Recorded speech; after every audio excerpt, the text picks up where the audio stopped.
The next activation that I want to cover with you is shooting. Here we have a little bit of a situation set up. We have these arquebusiers here ready to shoot at this line of halberds and pikes. Now, these halberds and pikes are currently out in the open. The first thing to talk about is targeting and line of sight.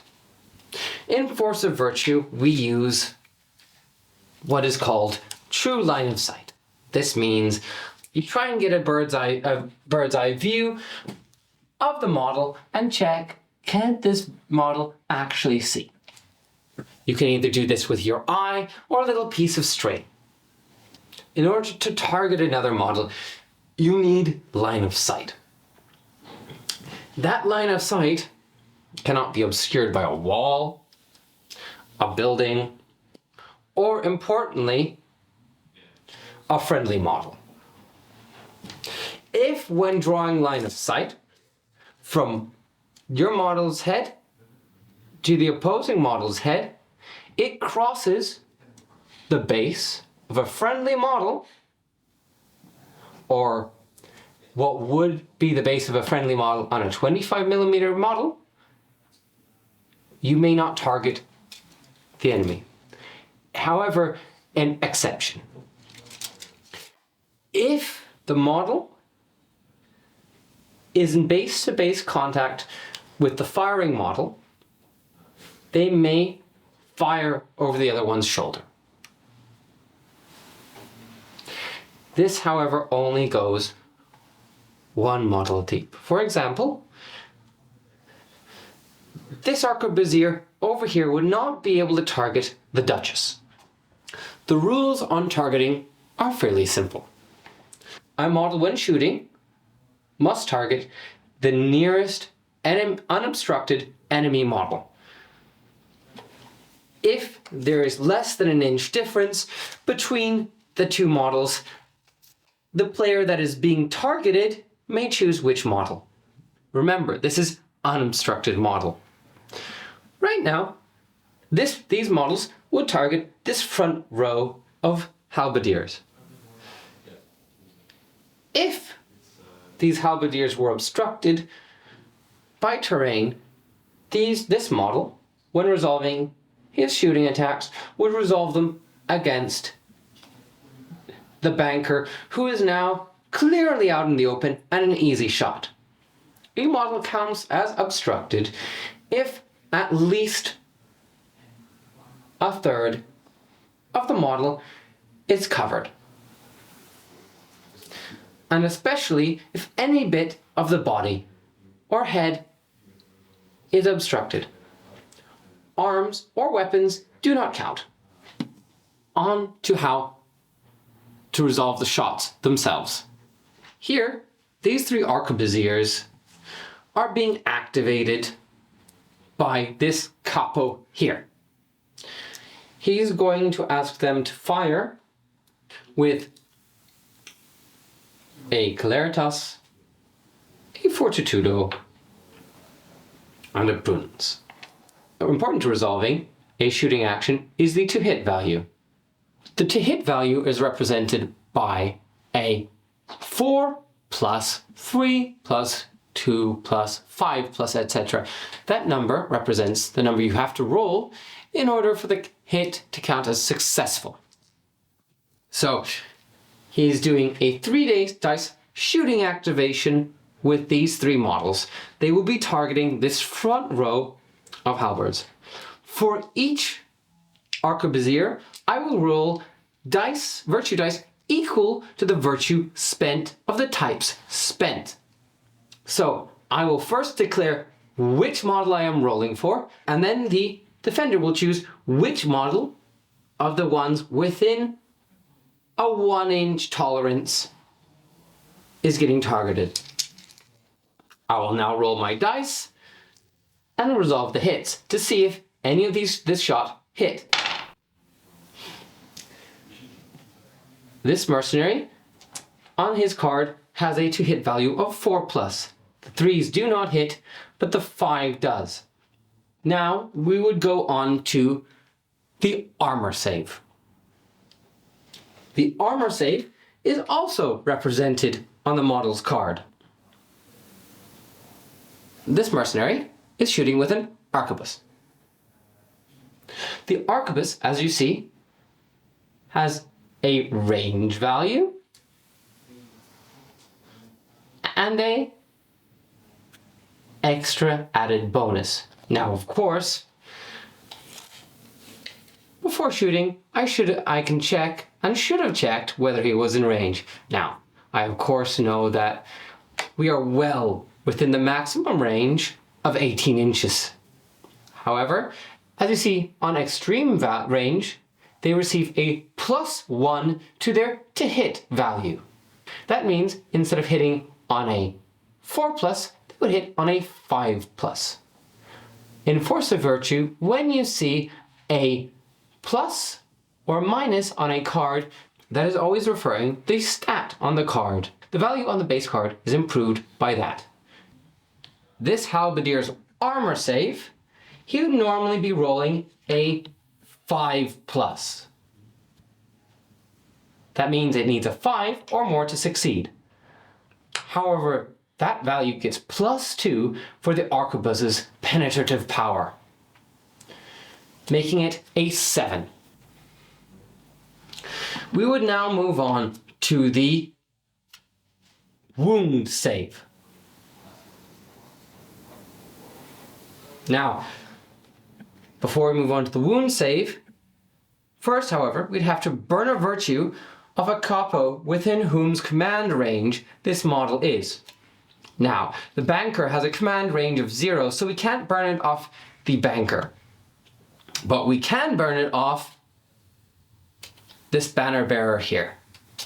So this banner bearer would have to burn a virtue on his card. He will have to rally that back. He won't get that back at the end of the round. Now we will move on to rolling for that wound save, which again is a 5+, which he fails. If a model fails a wound save, you may burn another virtue off a capo within whom's command range the model lies in order to re-roll this result. Considering he is but a lowly halberdier, I will not do that. I'd like to go through the different shooting crit results. If this next arquebusier rolls and gets a prudence crit, then he would be able to choose which targetable model he would like to target. Now he sees that the banker is out in the open and the banner bearer is also somewhat visible. He would then be able to choose which of these valuable targets he would be able to prioritize. This means that the soldier has, in the heat of battle, seen a valuable target and singled it out, knowing that if he can take this target out, it will sway the battle in his side's favor. Now, he will decide to shoot at the banner bearer. The banner bearer, of course, controls all these troops here, as the banker has no command range of himself. So taking out this banner bearer would make a huge difference, because without him, the other models will flee. Models that are behind cover, which this banner bearer is behind cover, counting as both from the dice and his friendly model, get to make a defense dice save. So, defense dice mean after I've rolled my to hit, where I get a simple success, because both 4 and 5 hit on these mercenaries, this banner bearer would roll a defense dice. With a defense dice, you need a roll of equal value to cancel out your opponent's rolls. No matter how many simple successes that these arquebusiers roll, if I roll also a simple success, it will cancel out all of these dice. So we'll say that banner bearer has managed his cover save. Let's go back, rewind and say instead, this arquebusier decided to target this capo here. This capo here is clearly out in the open and an excellent target for an arquebusier. Let us say that while firing, the arquebusier rolled a Fortitudo crit. A Fortitudo crit success means that you further raise the targeted model's armor save by +1. This +1 on top of the +2 of the arquebus raises the knight's armor save of 2+ to a 5+. Or let us say he crit succeeded with audacity. Audacity means that your troops have been so audacious in their fire, so scary, so intimidating, that beyond the actual effect of the bullets themselves, seeing your men rain down that kind of fire has made your opponents even more wary. So on a audacity crit, you'll roll another d6 in addition to your hit. On a value of 4 or more of that roll, your opponent must automatically burn a virtue without even having failed an armor save. If the model then fails their armor save, they must burn another virtue. With a Claritas crit after shooting, that model could make a 3-inch move. For example, if he were to make that shot and then decide he wanted to scuttle behind cover to avoid return fire, that would be an option. Now for the crit fails. On a Prudencia crit fail, that would mean that a capo within whose command range the target is would rally, meaning return a burnt virtue to the fresh status for free. For an audacity crit failure, your own troops must burn a virtue. You must burn the virtue off a capo within whose command range the firing model is. A Fortitudo crit fail means that you must gain an additional reload token for the model that fired the shot. The most dangerous crit fail in shooting is perhaps the speed crit fail. In his hastiness to take a shot, that model has committed an act of friendly fire and shot a friendly model within 3 inches of them. Resolve a hit as if you were shooting at that model, same as normal.